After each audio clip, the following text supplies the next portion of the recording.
You're watching Oilers Nation every day with Tyler Yaremchuk. Your one-stop shop for all things Oilers. Well, I think the Oilers listening to the show yesterday. Let's get into it.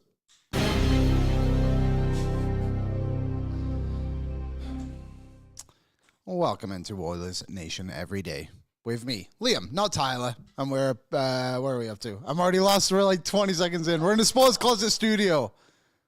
Sports Closet Studio, three locations. There we go. Sherwood Park Mall, Kingsway Mall, and St. Albert Center are also a presentation of Bet365. Breaking news coming in from Bet365, where every nail-biting overtime win is a barn burner. Every face-off, hat-trick, power play, shot on goal, penalty shot, and every suspenseful minute in between is amazing. Whatever the moment is never ordinary at Bet365, an official partner of the NHL. Download the Bet365 app and use the code NATION to get in on the game. Must be 19 years or older. Please play responsibly. And the Edmonton Oilers played very responsibly yesterday, beating the bejeebies out of the Utah Hockey Club. Probably, I would assume, their worst loss in franchise history, Aaron. I would assume in this season, but hey, you never know. You never know. It was an absolute pumping.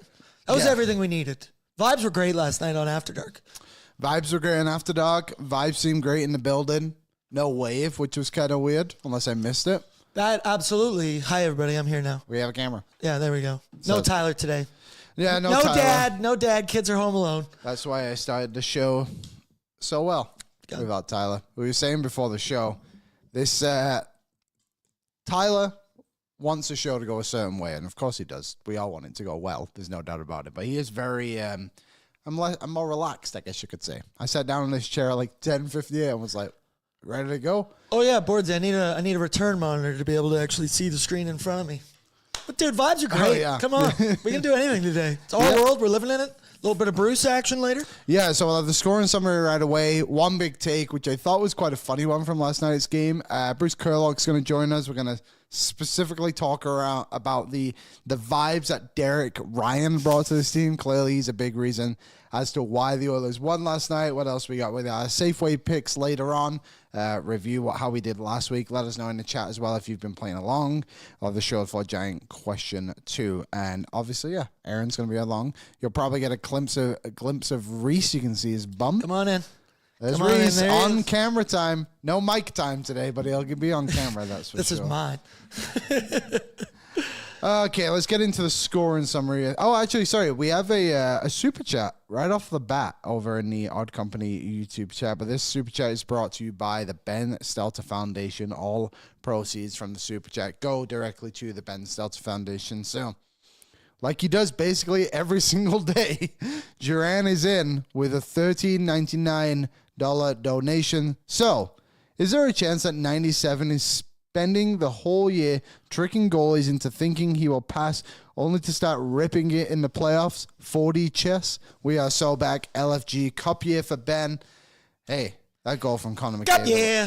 That goal last night from Connor McDavid was something else. Well, it's March McDavid, dude. It's like, it's coming. Yeah. And then it happens every year, always around March. It's the highest point per game of any month of his entire career. It's crunch time here, brother. You're getting down to less than 15 games. Connor McDavid knows he got to do what he got to do. Let me pull it up here because I can't remember the number off the top of my head. But you're right. Connor McDavid's numbers in March are insane. And obviously, last night's performance added to that. So in March, over his career, McDavid has played 131 games. He's now up to 73 goals and 221 points. For reference, his next best month is February, where he's played 114 games, has 54 goals, and 168 points. His worst is April because they don't play as much. Yeah, that's fair. Only 51 games in April over his career. Dude, it's March McDavid. It's a great alliteration. We see it year in, year out. Let's go. The Oilers are so back, man. Like, that was everything I needed. Should we relive it in the scoring summary? Let's relive it in the scoring summary, brought to you by Service Credit Union. The Service Big Share contest is in full swing, with your chance to win $1 million by just saving money. Anyone can enter by becoming a member at Service, and saving with Service every $500 saved gives us gives you 5 entries into the Big Share Contest. Contest ends April 30th, 2025, so not long now, just over a month. Skill test required. For rules, visit service.ca/win. Let's get into it because there is a lot to get through. We'll be with Bruce in about 15 minutes. Unfortunately, no video with Bruce, so we won't get to see his handsome face, but we'll get some audio with him and break down what he thought of last night's game. But let's get into it with our own scoring summary. Obviously, the first goal of the game comes shorthanded. The Oilers had pretty much dominated this game until this point, and Darnell Nurse took I believe they called it a holding or a roughing penalty, and Ryan Nugent-Hopkins, who has been red hot at the end of this game too, not to get ahead of it, but he has now 6 points in his last 2 games, another 3-point game for the Nuge. But great short-handed effort from him to go also short side with a backhand. Looks like a guy who's been doing this for a few years. And Zach Lang made a tweet last night, which I thought was funny and also like, oh yeah, you're right. He basically paraphrasing slightly, but he's like, every now and then Ryan Nugent-Hopkins makes plays, which makes you remember that he was a first overall pick from the Red Deer Rebels. What year was that? 2011? I believe so. God, Nuge has been in our lives for so long. Shout out 1993. But dude, this is borderline Sidney Crosby type backhand here. I was saying to Reese, so you're on the PK, you're shorthanded, and all I think is, okay, he's not winning this race. He's just can he even get a shot off kind of dealio? I didn't think he would. I go, okay, take it behind the net, go pin that to the boards. And then he goes top cheese over Vejmelka. Yeah. That was unbelievable.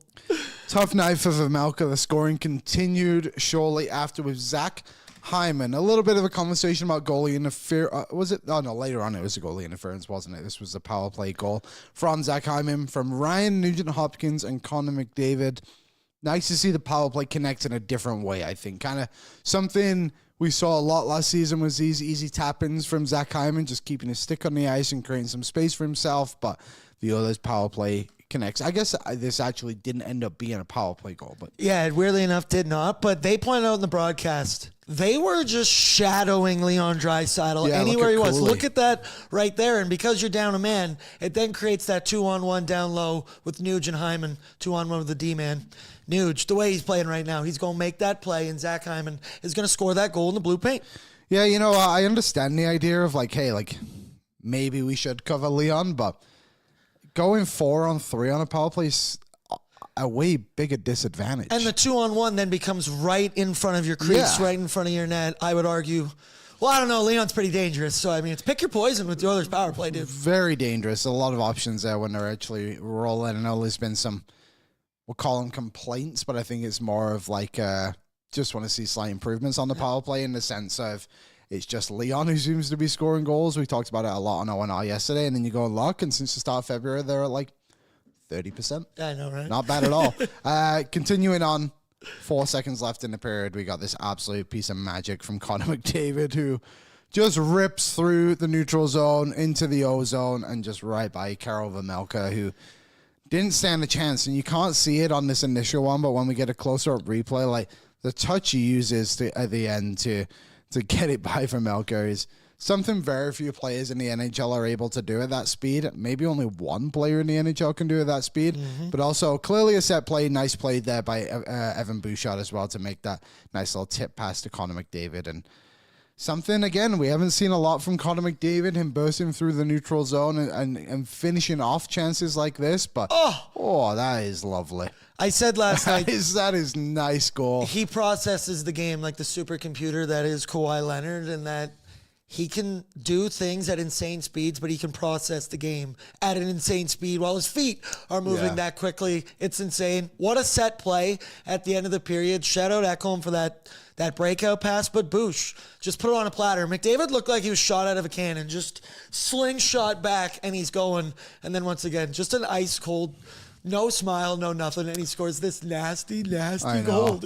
Yeah, even this celebration wasn't even that, that great, smile. He had a better celebration the other day against the Rangers, but that is a fantastic goal. A couple of comments in the YouTube chat brought to you by Art Company. Rusty, that is a lovely goal indeed, Liam. Thank you, Rusty. I thought it was a very nice one too. A comment from Seven. Remember when we wanted Vejmelka?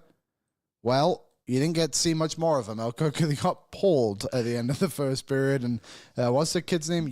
Jackson Stauber. Jackson Stauber. The Oilers now, obviously. Did you think Vejmelka was even that bad in that hockey game? Because I felt like no matter who was going to be in that crease was going to get lit up last night. I feel like it was more of a spark for the team more than like an indictment on Vejmelka. I thought he did fine. I don't think he made anything huge saves. Like, what was the shots at the end of the first? 14-9. The Oilers outshot them 14-9 and 16-9 in the second. It was 12-12 in the third. The Oilers finished with 42 shots. I don't know. I don't think either goalie played horrendous. I think the whole team was just bad. Like, they wouldn't have reached. How many breakaways, how many odd man rushes did the Utah Hockey Club give up last night? They threw in the towel 30 minutes in the game. Like, really, like the one you would want back is a short-handed goal, of course. Yeah. Like short side backhand, like that's not the best, but like the other two, tapping on the power play because you refuse to use your 4 penalty killers. And then Connor McDavid. And then Connor McDavid. Yeah, Connor McDavid does what Connor McDavid does. But Jackson Stauber was caught in the action right away in the second period. Zach Hyman, this was a goal I was referencing before. Mattias Ekholm just kind of throws the puck on net, comes down the wall, chucks it in front. Zach Hyman right off his bum in the back of the net. Now, that is vintage Zach Hyman. And obviously a bit of a conversation about goalie interference, but you can clearly see here on the replay as well that Zach Hyman was just pushed into the crease and also made no contact with the goaltender. This is when you know that Zach is back, when he's getting bounces like this. He's been struggling all season with getting the puck, like getting the bounces, and maybe not even struggling is the right word. Maybe it just went so well last year for him, even while the number of disallowed goals that happened. But this is what you like to see. Something, the simple hockey we were asking about the Oilers, right? Couple bodies in front. Ekholm doesn't have a play. He's below the goal line. Let's throw it into a dangerous area, see what happens. There you go, boys. They did a really good job of creating possessions for themselves. Like, look how aggressive they are on, I think that's Dursey or John Marino, one of the two right there. To regain that puck, like, they didn't give Utah a lot of time to make plays. Like, it felt like Utah spent such little time in the Oilers zone, and like, we haven't seen that kind of game from them for, I can't even remember. Like, let me know in the chat the last time you saw the Oilers play the way they did last night, with like pure dominance on the offense, like defensively, like really no chances. It took a power play goal, which we'll get to shortly as well, to actually ended up not being a power play goal. Of course it didn't, but just after a power play for them to create an opportunity for themselves. The Oilers did a good job of making life easy on Calvin Pickard yesterday. Finished with a 9.67, a good performance. Pretty casual 9.67. But if the Oilers can, it's difficult to have that performance every single night. Obviously, the level of opponent changes on a night-to-night basis, but Utah's no slouch. They're pushing for a playoff spot. They've been pretty decent as of late, but that's what I was surprised by, was their effort level in this. They're in the midst of that Western wildcard chase. They're on a road trip. I said to Coombsy, I was like, they kind of look like a team at the end of a road trip, but it's a 3-game roadie. It's not that you just far. beat the Vancouver Canucks. You'd think you'd be feeling good. I was a little surprised by the effort level in that. It was the Oilers on the positive end of that. Let's go. We're back. Matthew said, Liam, I know McDavid and Hyman scored last night, but what would you grade Jeff Skinner's performance yesterday? Thought he was fine, which is a good thing. We're going to get to Bruce Curlock. I'll have a few more comments on Jeff Skinner as well. That's one of the questions I have for him. But one guy who did get on the score sheet last night, Vasily Podkolzin, absolutely ripped the puck by Where's this been all year? Stauber. We see this every few months. Great drop pass by Nugent.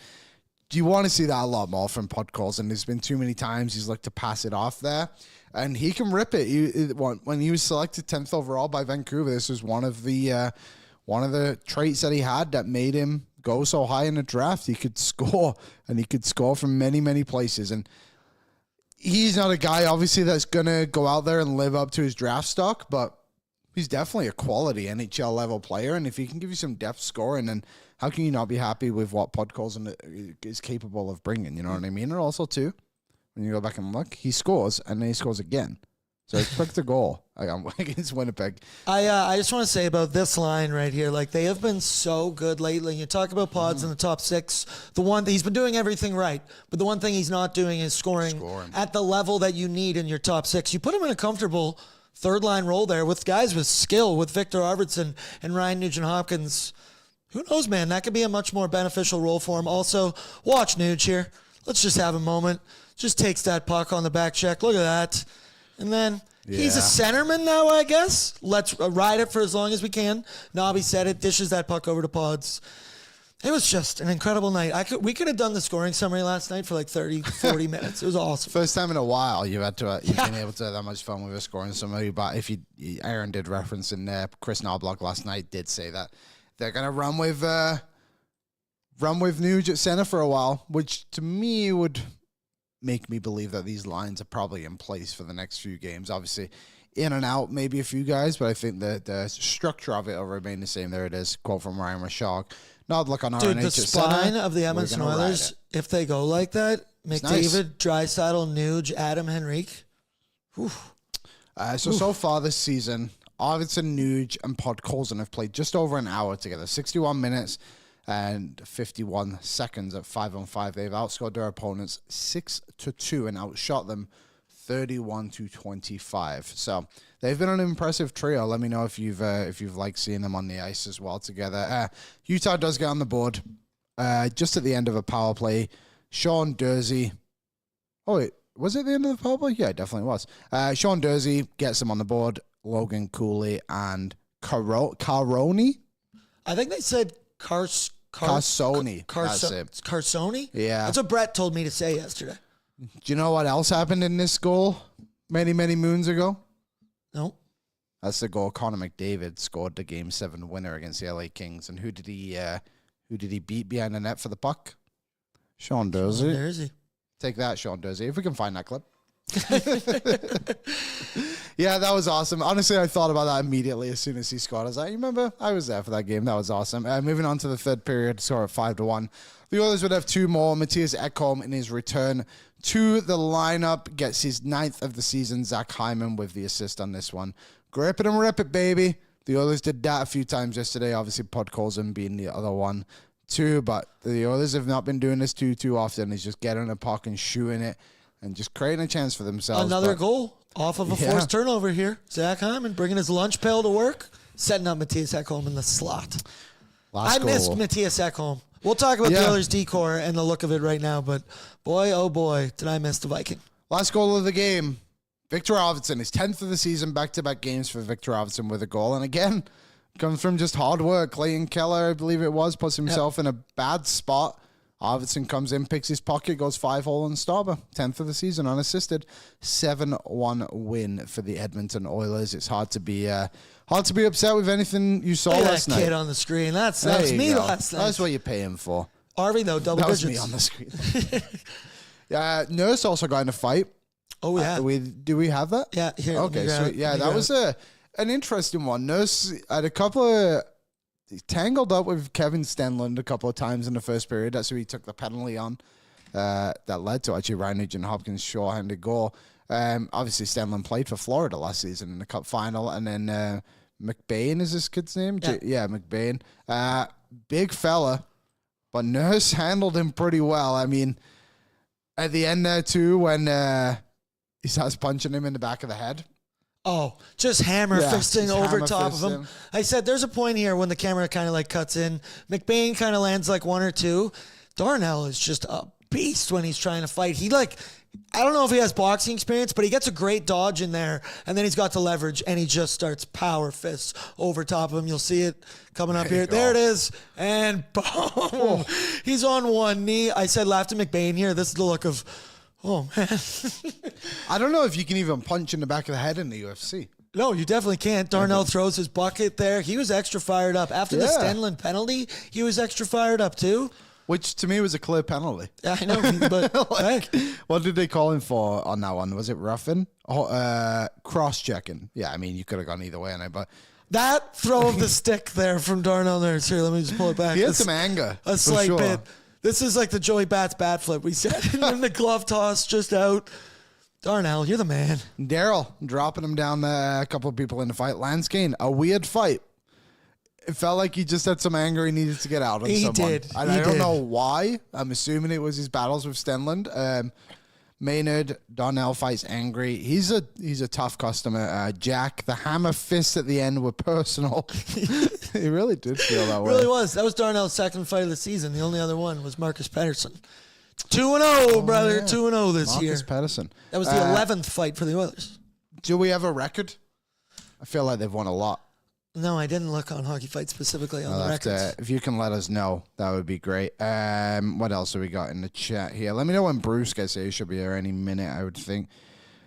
Yeah,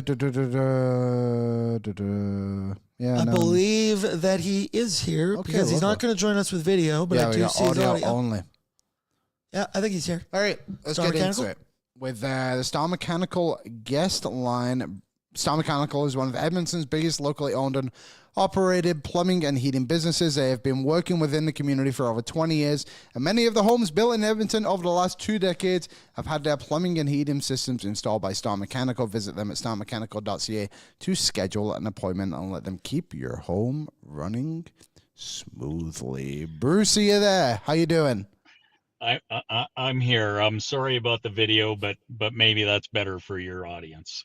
Well, they have to look at me today, so I think they prefer to look at somebody else, to be honest. But the main question of the day, and you tweeted about it last night, the immediate impact Derek Ryan has had in this lineup is just incredible. Less than 24 hours in the city, and the Oilers blow someone out 7-1. It's nuts. We call that the dad presence, right? I mean, there's no other explanation for that game last night other than Derek Ryan's recall. It's crazy to think how did he actually do in Bakersfield? Did he seemed to do fine from the stuff I saw online? Yeah, fine. Fine. I mean, it's not it's tough to analyze anybody in Bakersfield at this point, given the depleted roster, so, but he was fine. And I think honestly, he was really just down there for salary cap reasons more than anything else. And, there's no need for that anymore. And probably just to get him a few games. I don't expect him to have a huge presence in Edmonton, other than from time to time. But, the one thing we do know, obviously, when he was sent down was that there was some impact in the dressing room. I mean, guys said it flat out about him, so you can't discount that. I mean, is it worth 5% or 10% or something in terms of better play? Who knows? But it would be something for sure. Yeah, I completely agree. I think he's undervalued in what he does bring to the room, and even like different players, of course, because Pickard played well yesterday, and obviously he's a goaltender, but like you had Draisaitl the other day just saying like how great of a person he is, and those guys really do matter. But last night was the first time we got our first glimpse of what the Oilers' blue line could fully look like. Obviously, Ty Emberson didn't play, Troy Stecher played instead, but when this team is fully healthy and available, like who would your 6 be and how would you line it up? I think it's like it was lined up last night, with the exception of swapping out Emberson for Stecher. I think at some point, I think it's good that Emberson sat. I think it wouldn't hurt for him to sit a couple more games. I don't view that as a punishment. I think it's, should be top of mind that this is a guy who only played 31 games last year in San Jose. So, I mean, he has far exceeded his career totals this year already. So, he may be running on fumes. He does get hit a fair bit. And just watching the game, I think, is good. But I think at the end of the day, he draws back in because they will need him in a penalty kill role that I don't believe Stecher can fulfill. And I think you're just going to ask too many minutes from Nurse, Wallman, and Kulak and Ekholm if you don't have Emberson in there to spell some of those minutes. But I think other than that, I think the way they were lined up last night is the way I would go with it. And then the next step really after that is who do you pair them with in terms of, McDavid's line, Draisaitl's line? That's the next step. Yeah, and honestly, it's awesome. Like, it's been a long time since you can just roll all these guys out and be like, well, what do we do with all this? We almost have too many guys to play with almost too. And I think another thing, I think Troy Stecher played reasonably well when Ekholm was out. Like, he stepped up and was fine. So I think also credit to him to, I guess, push Emberson out of the lineup, I guess you could say. You had a tweet this morning about Jeff Skinner. Obviously, the news that he was bumped up to play with McDavid last night wasn't as noticeable as maybe some people would have liked to him. But what did you make of his game alongside McDavid yesterday? I don't know what noticeable is, though. And I'm not begrudging you or anything like that, because I see that comment a lot. I think honestly with Skinner, what you want from him is really to make the smart play in the offensive zone, which often is putting it to McDavid in a spot where he can make something happen. And then the more critical part is in the defensive zone and the neutral zone, and the D zone is really just battling to get the puck out off the wall, because it comes up the wall a lot for any NHL team, let alone the Oilers. And then in the neutral zone, making sure that you get down around that blue line, you don't get caught going east-west and turning the puck over, which he has done. And so he didn't do any of that last night. I thought he was really solid. I thought he got the puck to McDavid when he needed to get it to McDavid, with one exception, where you could see McDavid clearly told him after the play, yeah, I wanted that puck, don't rim it down behind the net. Other than that, he won his battles on the wall at his blue line, and he didn't make any turnovers in the neutral zone. I think with him and McDavid, it's a work in progress type situation, and it's a little late in the season to do this, but I just think because Skinner has historically been used to carrying the puck, and that's not going to happen on a McDavid line, and even with Hyman, quite frankly, because Hyman will lug the puck more than an average NHLer. I think Skinner just needs to find that role where he gets the puck, gives the puck, gets the puck, gives the puck, and get into spots where he can shoot the puck. Is a way more difficult role, I think, than people want to give credit for. Like you said, like Skinner is a guy throughout his career, and like Nugent's obviously not been great this season as well. Like, you wanted to see more from him, but like those guys, like you said, like Hyman and McDavid, they make their own plays, and you're just kind of the third guy on that line. But Nugent's now on that third line center role. Knobloch said yesterday that that's something they're going to roll with, so it's safe to assume that Podkolzin and Arvidsson are going to stay alongside him. I think that trio has been really solid. What have you made of the three of them? Yeah, so I think this is long time coming with Ryan Nugent-Hopkins, and again, I do not besmirch his career or his play, but at this point in his career, first of all, he's a smaller body guy, and he plays penalty kill, he plays power play, and then he was playing, left wing on the first line, which entails a lot of minutes with McDavid. That's just too much for someone like Ryan Nugent-Hopkins at this part of his career. And more than that, I think what you're seeing and what you've seen the last two games is you give him a little bit less minutes. At 5-on-5, he looks a little fresher. Not even a little. I thought he's looked really fresh on the power play, and I think makes a big difference. And then finally, I think this is a playoff setup, and I think this smacks of Chris Knobloch looking at the LA Kings and saying, "I'm going to run three centers at you that you guys can't handle," and I just think that's exactly what is going on in that coaching room. And that third line, if you want to call it a third line, I think can be a difference maker in the playoffs. I think big time, especially if like Arvidsson's been playing much better recently. He just doesn't seem to be making as many like glaring errors as much of the team has been. Obviously, the Oilers now on a 3-game win streak. What has been the biggest change for you over these last 3 games? Well, I think we hit one of them, which was, is moving Nuge to his own line on a third line. I think, again, that's balance that just other teams don't have for the most part. I think Jake Wallman has been an unbelievable influence on this team. in terms of, I mean, I have to be candid with you. I knew his offensive play was going to be good, and I knew his exit play was going to be good. I think his defensive play has been, it's been well above my expectations. It's been really good.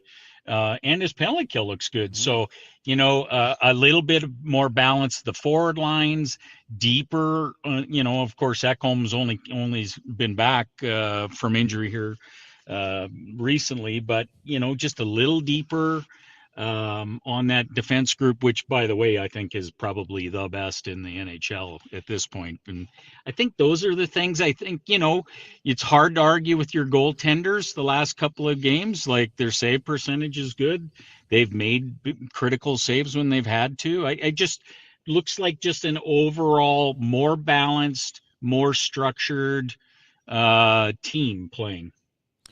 It just kind of feels like everyone's been able to slide into the right position, I guess, is a good way to put it too. And obviously there's still no Trent Frederic. We'll see where he plays into all of this. Oilers fans got a glimpse of Matthew Savoy a couple of weeks ago, obviously sent back down to Bakersfield. After talking with Louis DeBrusque, it was made to seem like the vibes in Edmonton were obviously not good, and they didn't want Savoy to be involved in that, and they wanted him to just go back down. But how has he been since returning to Bakersfield?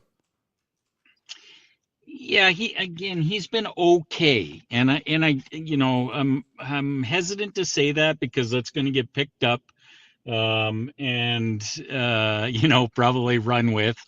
But it's not that he's been disappointing. It's just that team, as depleted as it is, to ask a 21-year-old rookie pro to have an outsized impact on the team when they're really, their back end isn't very good. If it's not his line scoring, it's really nobody. And so other teams are loading up against that line. So he's been okay. His defense is fine. His, everything to get to the offensive blue line has been good. Finishing is an issue, but again, that's the challenges with that team. It's very it's the team is underwater in terms of injuries and some skill set that could help him too. So he's been fine, but I think I'm not sure about what the vibes were in Edmonton, but again, he's better. He's better for this being in Bakersfield.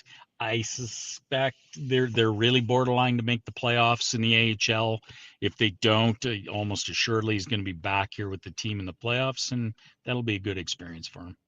Yeah, it seems inevitable him and Phil will come up at some point. Is there Cam Denis came up and played one game for Edmonton and he did well, I think it's fair to say. I think people forget he turned over the puck on the first goal, but do you see him as any kind of future in Edmonton, or do you think that was it for him, one and done?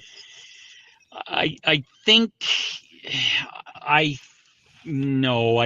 don't see it, and I don't mean that in a negative way. I mean, you just have to start with the depth chart, right? I mean, you have three left defense that are, they're there for at least a couple more years as a group, right? And Deneen is he'll be 26 this coming season. I think he's 25 at the moment.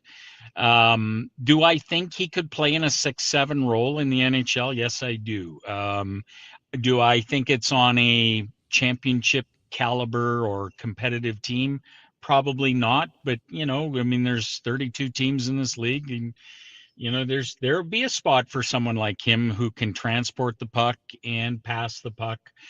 Size is always going to be a challenge for him, and putting him in the right role, which is, in that kind of 6-7 filler role, like almost really, and like that Troy Stecher role at this point in Troy's career, Stecher being a much more polished NHL player prior to that, but that type of a role. I will say one of my favorite moments of the season was hearing Bob Stoffer and just how surprised he was that Cam Denis was on the ice for an overtime shift. That was awesome. But that's all I got for you, Bruce. Thank you so much for joining us. I know you're busy.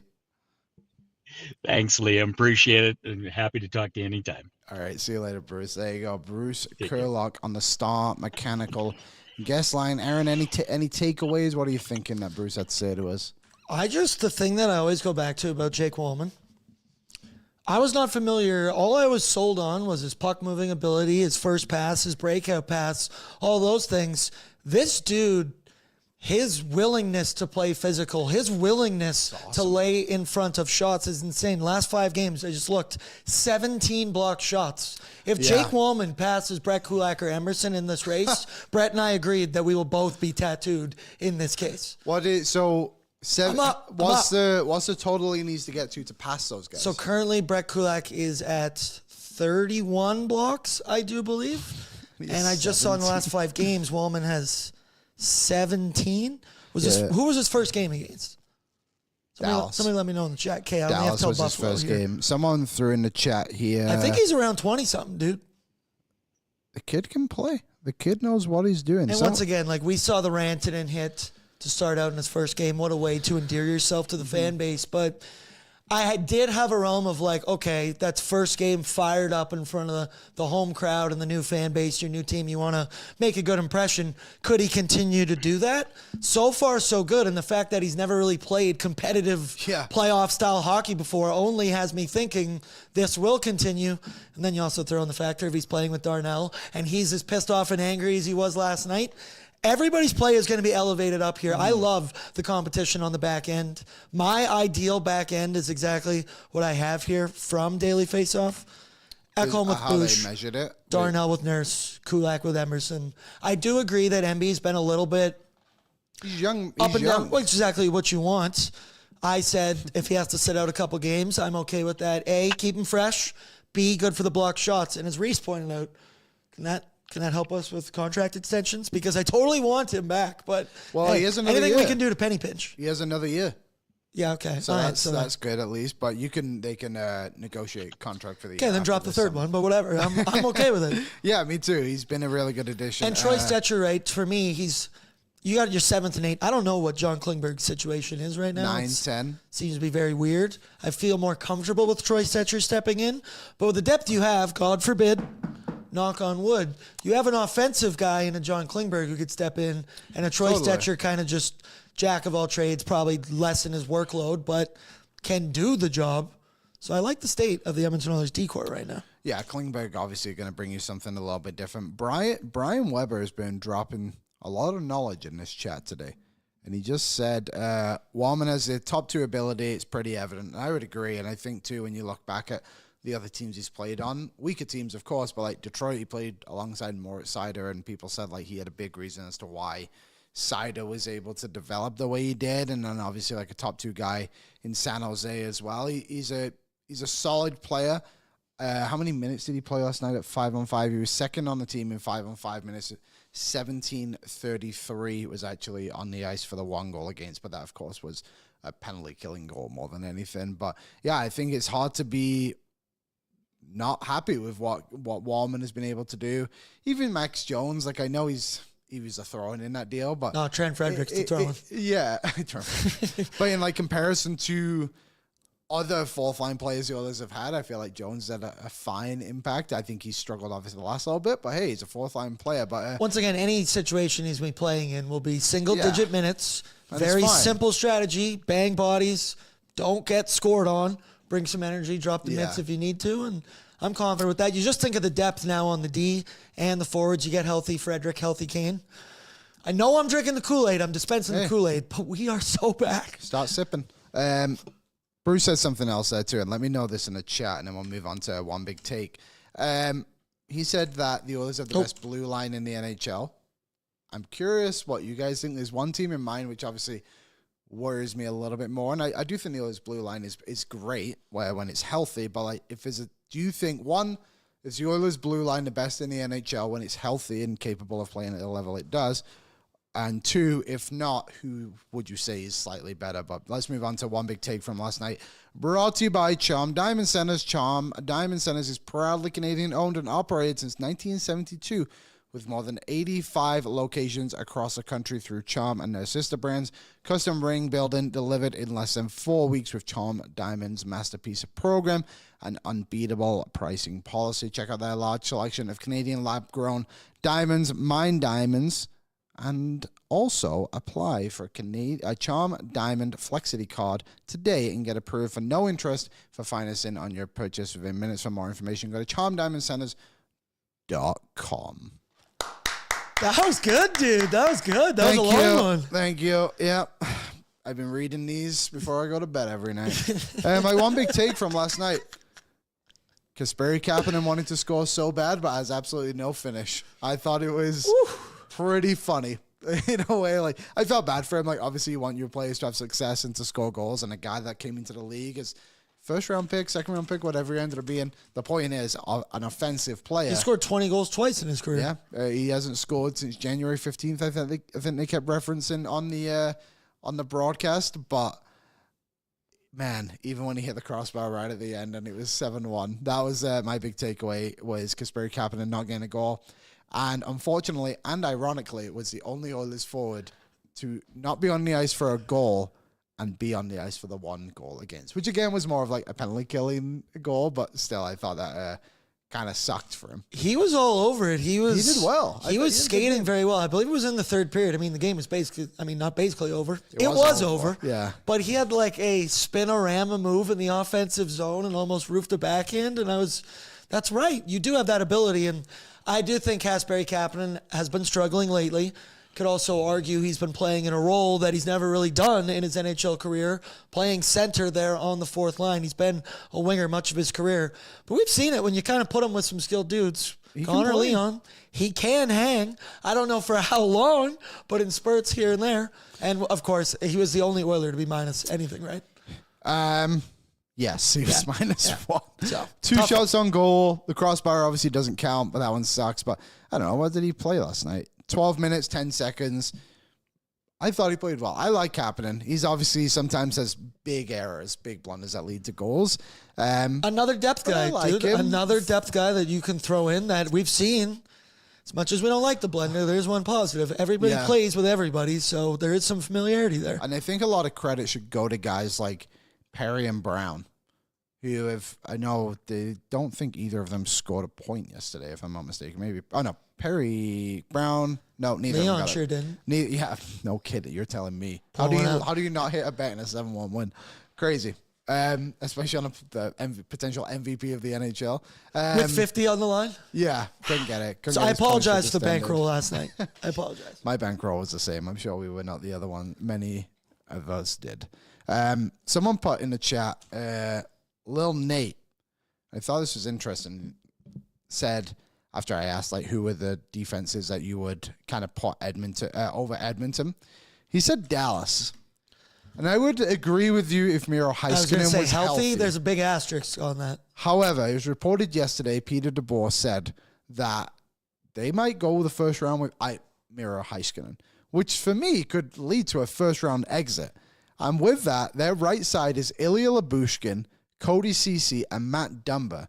They also have Lionel Bichelle. Is that how you say his name? Liam Bichelle. Liam Bichelle? Yeah, I think so. Esa Lindell and Thomas Harley are obviously like solid players, and I like them a lot. But like without Miro Heiskanen, like that blue line is not ideal. He also mentioned the Jets as a team that were better. And I mean, hey, they've had a great defensive record all season. Josh Morrissey, Dylan DeMello, Dylan Sandberg has had a solid year. Luke Shen, they just acquired at the deadline. Hayden Fleury, no Ian Hayden, always throws me off. Colin Miller as well. What a question put on me. My answer to that would be, no, the Oilers don't have the best decor in the NHL because they haven't played a single game fully healthy together yet. So I'll drink the Kool-Aid, but I can't do it that much. Asking me that question, that's tough on the spot. I just said to Reese, I watched the Oilers. Okay. I know. I would say I think Vegas is good. First thing that popped in my head, the Carolina Hurricanes. Carolina. I think I'm looking at here. Jacob Slavin, Brent Burns, Gostis Bear with Dmitry Orlov, Sean Walker, Jalen Chatfield. That's the first thing that popped into my head that would... and Dmitry Orlov. Right, did I say that? Yes, no, I did say that. So, yes. Carolina pops into my head. Dallas fully healthy. Vegas, just because I've seen it firsthand, but I refuse to admit that, so I'm too proud. Mm-hmm. Yeah. Now, the Oilers on paper, though, it's crazy to me how we go from, like, all season long being like, the weakness is the D, the weakness is that.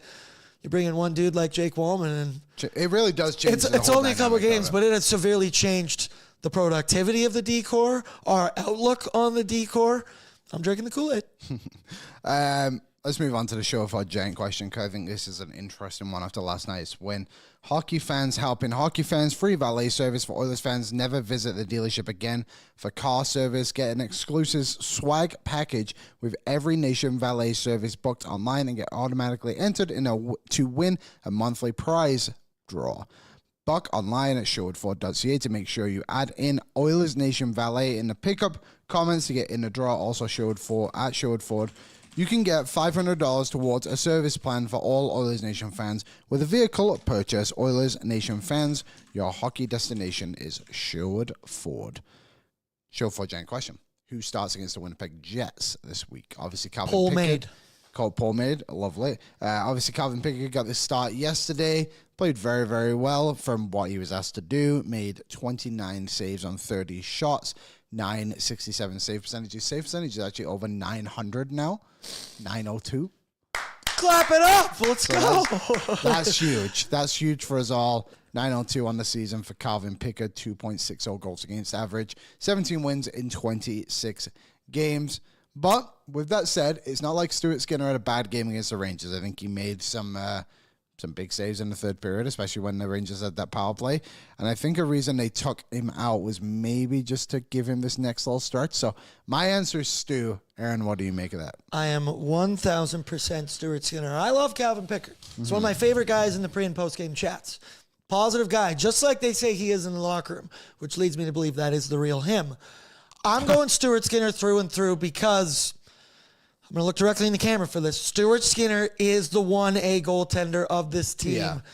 And it's very obvious to me that the Oilers are going to try and get him geared up here, give him some rest. But Stu's the man. He's going to be doing it. He's the guy that you want taking on the best teams. A win from Stu, a good game.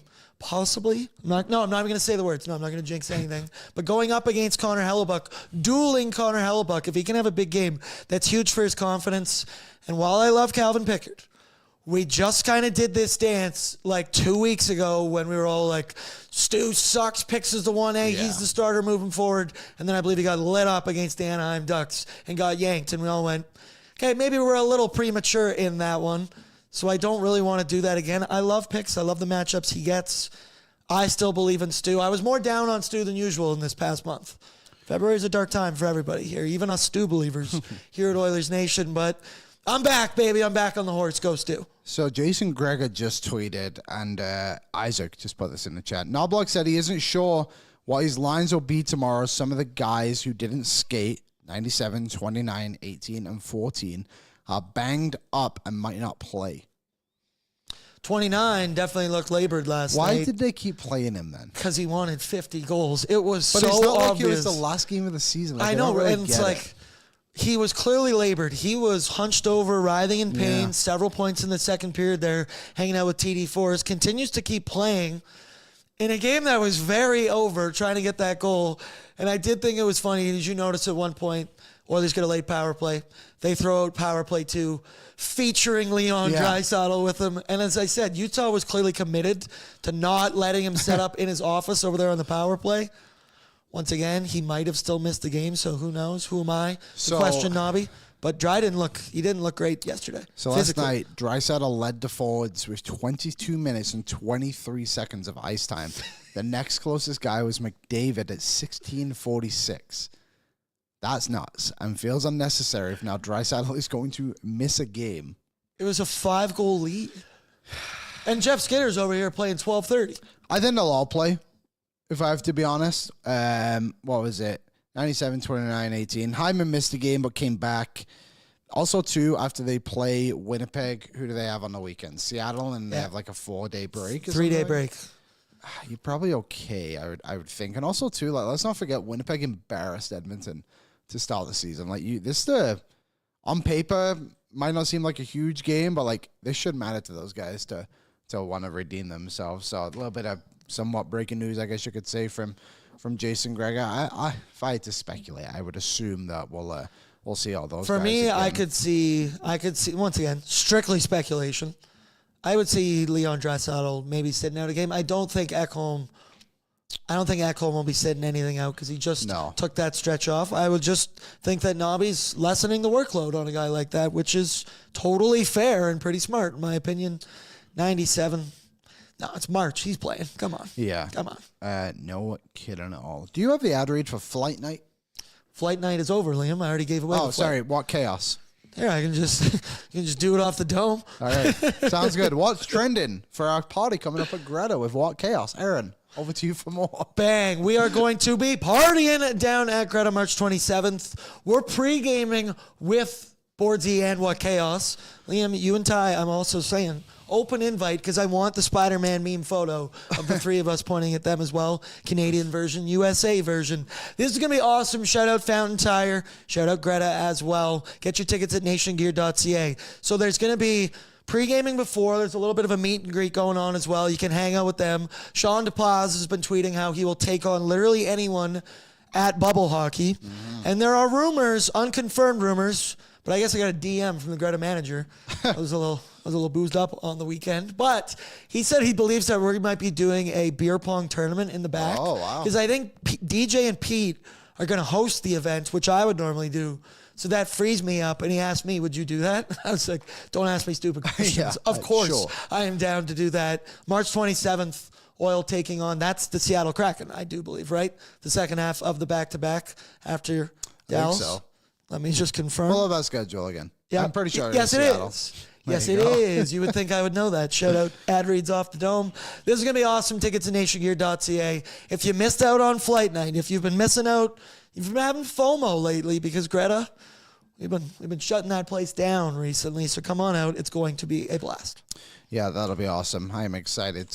That's the day after I come back from my Vegas trip too. Yeah. So that's very Yeah, you're going to Vegas right before we go to Vegas. I'm going to Vegas 1 week before you guys go to Vegas because my lovely fiance couldn't make the one, and she's never been to Vegas before. So I get to go the week before, but It's a good man your right there. nation vacation is going to be a lot That's a different. good man. Than my Also, trip. before we go to Vegas, I think we leave super early in the morning on Sunday, and the night before is the BOA. We might also be at Greta for that. I might be in rough shape entering Vegas in rough shape. Yeah. That's Quickly, let's go through obviously what's trending. There was a press conference today or something with Gary Bettman. Did you see all that stuff, Aaron? no. Okay, I'll pull it up here right now. It's from Frank tweeted out a lot of the stuff. You can go check it out on his Twitter. It says, Bettman says the NHL is reevaluating the 2026 All-Star Game format in New York because they've raised the bar with what an All-Star weekend might look like after the successful results of the Four Nations. For clarity, everything remains on the table, including potentially doing something entirely different. So stay tuned for more on that. Also, Frank went on to keep tweeting out saying opening night of next season is October 7th.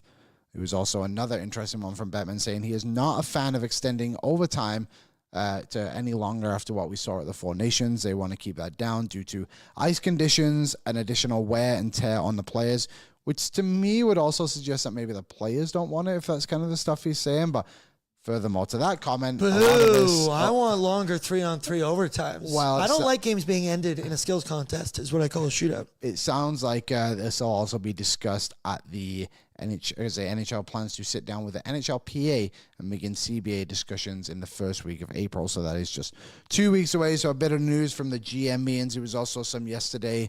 I don't remember who initially reported it, but just saying how Tom Fitzgerald from the New Jersey Devils wants to have a neck protection mandatory in the NHL, which, would make a lot of sense. But hopefully we can get to that point as a league. I know a lot of junior leagues have already taken it upon themselves to get that sorted out. So that's good news. Speaking of junior leagues, Cade Christensen, ever heard of him? Yes. Really? Yeah, because of you. Nice. He plays for the Penn I State. spend every day with you. He plays for the Penn State University, Penn State, whatever they're called. Also formerly of the Sherwood Park Crusaders. I'm from Sherwood Park. Good Edmonton boy. Played at the Southside Athletic Club. was named to the Big Ten All-Rookie team yesterday. So that is just fantastic news. So big shout out to Cade. He is as dialed in as they come. Trust me when I say there is no guy that wants it more. Who than scouted him Cade to the Christian. Crusaders?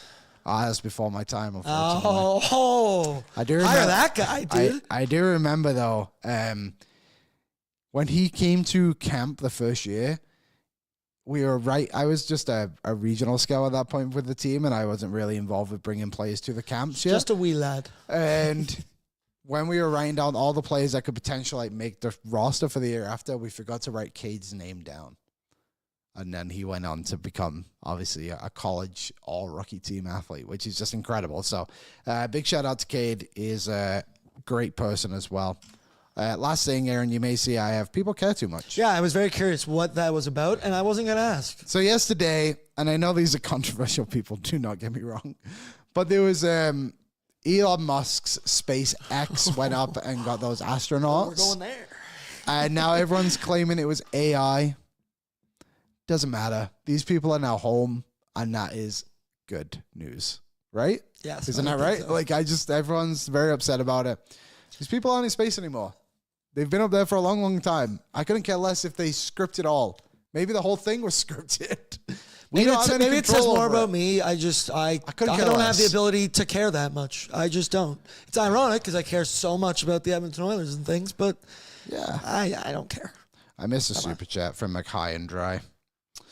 297 from McHigh and Dry. Liam leading Ballsy's face on O&E equals Esmus. Yup. Yep, yeah. There you go. Yep, yeah. Sorry, Mackay and Dry. Thank you for your donation to the Ben Stelz Foundation. Dude, last night we are raising a lot for the Ben Stelter Foundation on pre-gaming as well, but post-game, man, the vibes. And it's been very astounding to me how much people are donating also when we're losing games. I understand winning, the vibes are going, everybody's feeling good, but shout out to all you regulars. You know who you are in the chat. You guys are the best. And a lot of 669, 69, everybody's, I mean, come on. People seem a little unsure about what I just said about the spacing. People just keep saying it's AI because of like the dolphins and stuff like that. And I mean, like, that has to be like a crazy coincidence if it is, but like, I don't know, like, it doesn't matter. Come on. Maddie asked, Liam, when is Cade a college free agent? Can we sign him to the Oil? He's got a few years left. He's a freshman.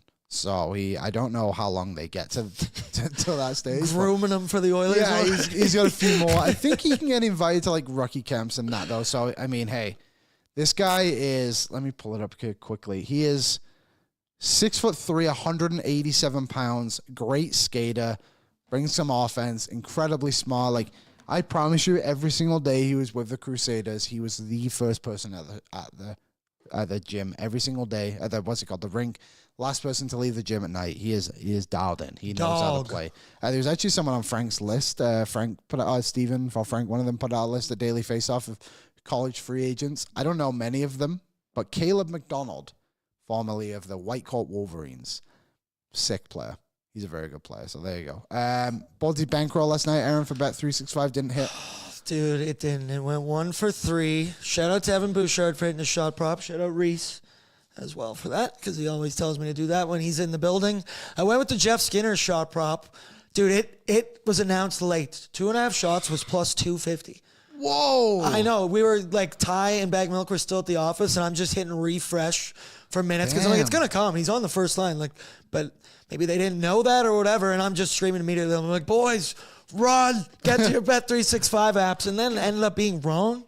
That's why you do so responsibly, and you do so 19 plus. Only at Bet365, worked in an ad read there as well, Liam. Bang. But no, only Bouchard hit. And then the other was Liam, anytime goal. He tried. As you mentioned, he played more ice time than any forward on the ice, but it just wasn't his night. The crazy part was, there was a moment in there that I'm like, Jay's plus 7,000 bet had potential of hitting. The only thing he missed was Leon goal and one Boost shot. Wow. So plus 7,000. That's why it was plus 7,000. Yeah, exactly. But there you go. Thank you everyone for watching the only today. thing he missed was 2. Yeah. What do you Which I mean, hey, probably saying? the closest it's been all year, to be fair. That's a wrap, I guess. There you go. We've made it to an hour. Tomorrow we'll be on a boat, so that's exciting. Let's see how that goes, to say the least. But it'll be good. We'll be down at the Edmonton Boat and what's the other word? The Boat and Sportsman Show. Boats and Sportsman Show at the Northlands Expo Center, I believe it's at too. So fact check me on that because I'm not 100% sure. But thank you everyone for watching today. Ty will be back tomorrow. Shout out Bruce Curlock. Shout out Aaron. Shout out Reese for his on-camera appearance. No Mike today for Reese, just one of the other. So there you go. Oilers play Winnipeg tomorrow. You missed the tagline. I'll send them out. Oil up! Oil up.